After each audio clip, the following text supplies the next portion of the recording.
Ya, setiap mata kuliah dapat dipelajari oleh banyak mahasiswa. Tetapi juga ada mata kuliah yang tidak atau belum diikuti oleh satupun mahasiswa. Ya, gitu ya cara membacanya. Nah, ini notasinya, ya, notasinya. Nah, kalau digambarkan dalam IRD seperti ini, ya, mahasiswa mata kuliah. Jadi 0 itu minimumnya, artinya ada mahasiswa yang nggak mengambil mata kuliah dan sebaliknya ada mata kuliah yang tidak diambil oleh mahasiswa, ya.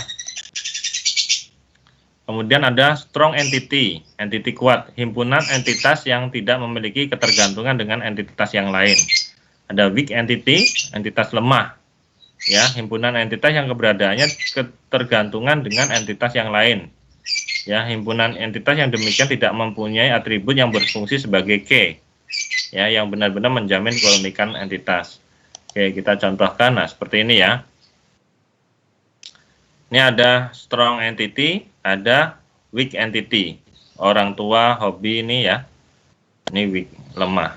Jadi dia sebenarnya menginduk ke mahasiswa kalau dari desain ini, ya. Nih, ada kunci yang tidak meyakinkan ini, ya. Oke. Kemudian ada juga relasi tunggal. Jadi dosen ke dosen tuh bisa, misal dosen senior membimbing dosen junior. Nah, itu relasi tunggal, ya. Oke. Kemudian relasi ganda. Nah, ini double relasi nih. Nah, biasanya ada yang menguasai ini terkait dengan kompetensi. Yang mengajar terkait dosen mengajar, ya. Kalau yang bawah ini terkait keahlian, ya. Biasanya ditunjukkan dengan sertifikasi kompetensi. Dia mau keahliannya apa, ya. Nah, ini disebut relasi ganda, ada yang mengajar, ada sesuai dengan keahlian. Kemudian relasi multi entitas, nah ini banyak juga. Jadi entitasnya banyak, sebenarnya lebih dari 3 pun bisa, gitu ya. Kalau sudah kita bicara kasus yang lebih kompleks, maka entitasnya pasti banyak sekali. Apalagi kalau kita bicara tentang kasus perbankan, itu pasti kompleks sekali. Entitasnya banyak. Oke. Nah, ini spesialisasi. Nah, ini diturunkan gitu ya. Misal ada dosen tetap PNS, ada dosen tetap non PNS, dan ada dosen tidak tetap. Nah, itu adalah spesialisasi, ya. Artinya sebenarnya dia adalah turunan, ya. Turunan dari entitas utamanya. Oke. Generalisasi. Nah, ini ada mahasiswa D3, ada mahasiswa S1. Ya. Nah, kalau di kita ada D4. Nah, itu bisa, ya. Kemudian ada agregasi, merupakan sebuah relasi yang secara kronologis mensyaratkan telah adanya relasi lain, agregat. Nah, ini. Jadi praktikum ini nggak akan bisa muncul kalau tidak ada relasi mahasiswa dengan kuliah. Ya, harus ada ini dulu, baru praktikum ini muncul. Ya, nggak bisa mahasiswa melaksanakan praktikum tanpa adanya kuliah, nggak bisa. Ya, artinya mau membebas langsung mahasiswa melaksanakan praktikum itu nggak bisa. Ya, praktikum itu muncul ketika ada setelah ada relasi mahasiswa dengan kuliah. Ya, itu adalah agregasi, merupakan sebuah relasi yang secara kronologis mensyaratkan telah adanya relasi lain. Ya, oke. Aturan-aturan setiap himpunan entitas ditransformasikan sebagai sebuah tabel. Nah, perhatikan di sini. Jadi kalau konsep teori, saya ulang, konsep teori kita bicara tentang entity relationship diagram, ya. Di dalamnya ada entitas, ada atribut, ada relasi, dan ada alir data, ya. Tapi ketika kita bicara praktis, artinya sudah mengimplementasikan teori, maka entitas itu akan menjadi tabel. Nah, ini contohnya. Ini entitas, ya. Jadi ini entitas, ini tabel. Ini teori, ya. Ini teori, ini praktek. Ya, ini teori, ini prakteknya. Di teori kita bicara entitas, di praktek kita bicara tabel. Ya. Di teori kita bicara atribut. Di prakteknya kita bicara field. Di mana field ini harus ada tipe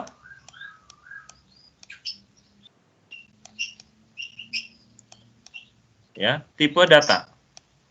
Nah, ya nggak apa-apa, nggak jelek, yang penting baca. Nah, ya. Jadi konversinya untuk ditransformasikan antara teori dan praktisnya, ya, dan seterusnya, gitu ya. Jadi kalau kita bicara teori itu adalah entitas, atribut, diagramnya adalah IRD. Kalau kita bicara praktek nanti ada tabel, field, tipe data, kemudian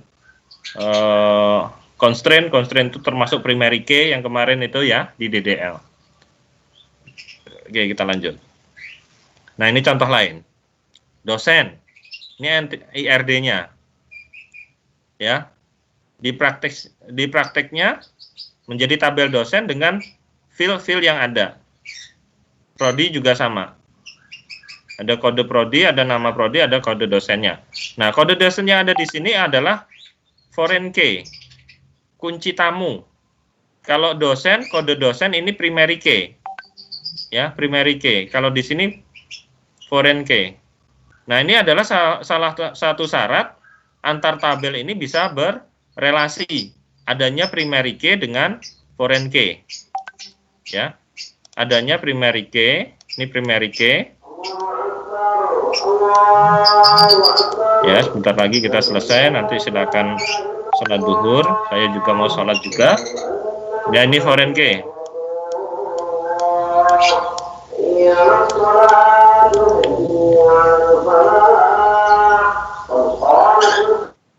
Oke.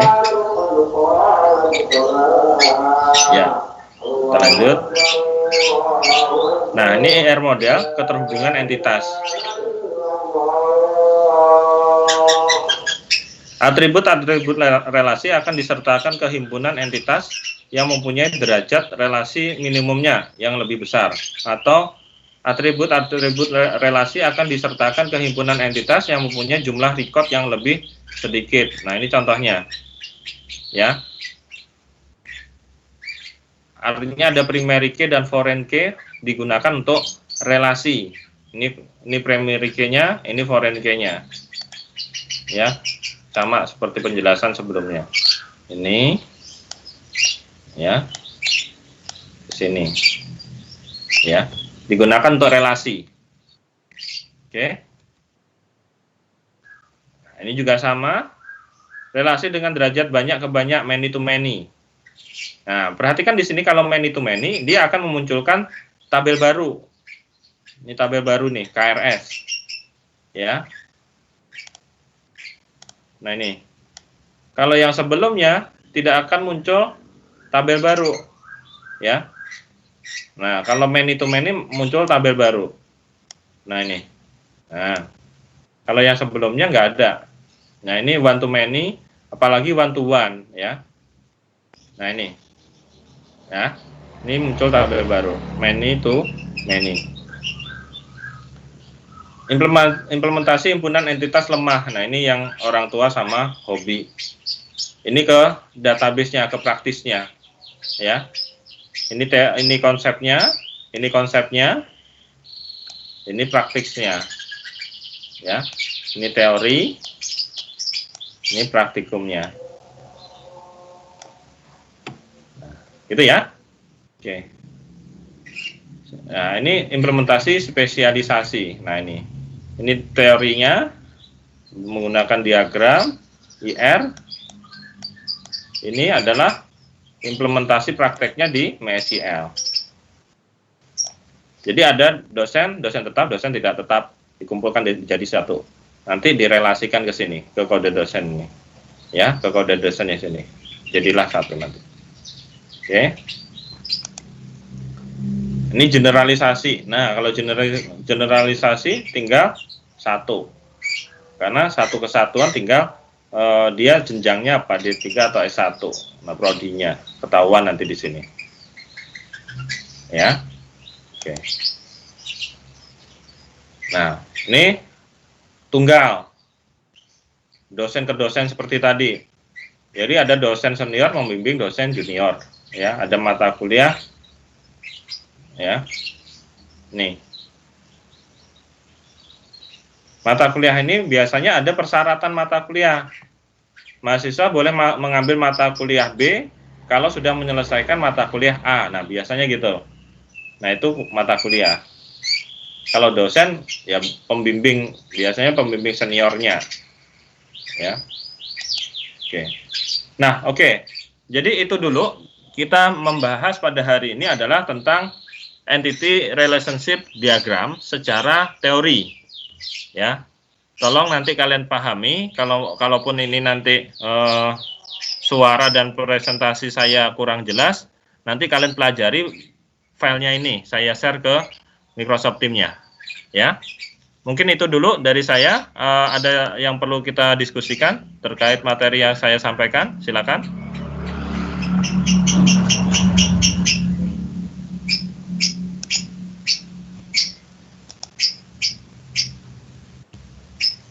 Silakan, ada yang mau didiskusikan terkait materinya? Tolong direspon.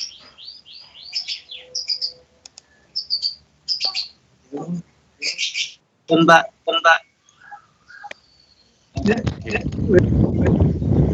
Gimana?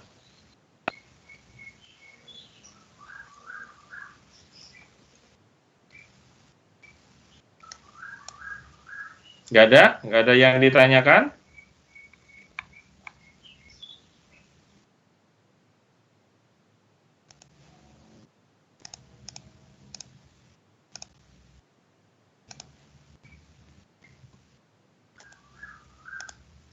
Oke, kalau nggak ada yang ditanyakan, mungkin saya akhiri untuk hari ini. Ya, mohon maaf kalau memang penyampaiannya putus-putus, karena memang kalau sudah menggunakan daring ini, ya resiko di jaringan internetnya, ya. Iya, Pak. Oke, Ya, nanti saya share materinya, silakan nanti dipelajari lebih lanjut. Ya, terima kasih. Terima kasih. Saya akhiri. Assalamualaikum warahmatullahi wabarakatuh. Waalaikumsalam warahmatullahi wabarakatuh.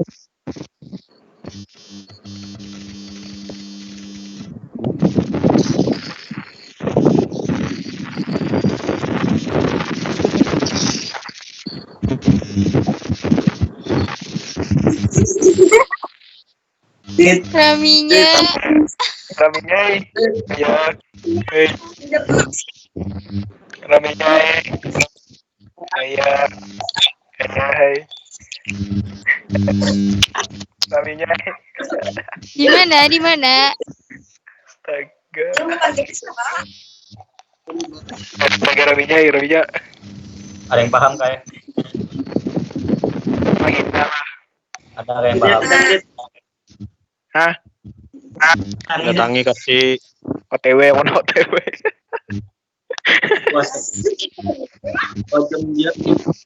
OTW nah. OTW nah. Sekalinya kan sampai. edit. Ikam ketemu kan? Ayo, walu. Bisa ngomong. Ayo, ganti ay. Walu. Beja. Ganti Bang. Aku berderak kah Sita. Sampai ya Bang. Berderak kah? Bereking.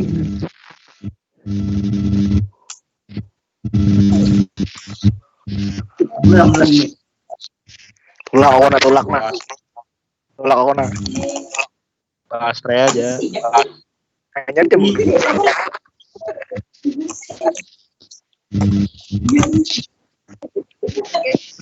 Iya awak nah.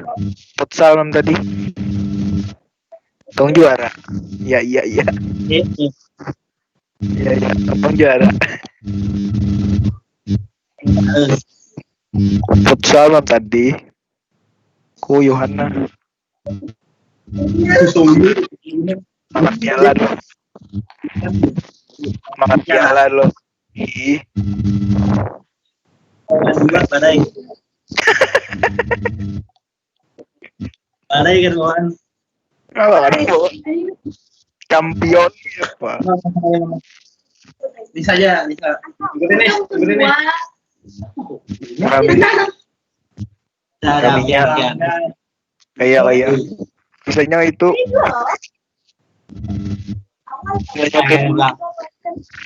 nanti kalah.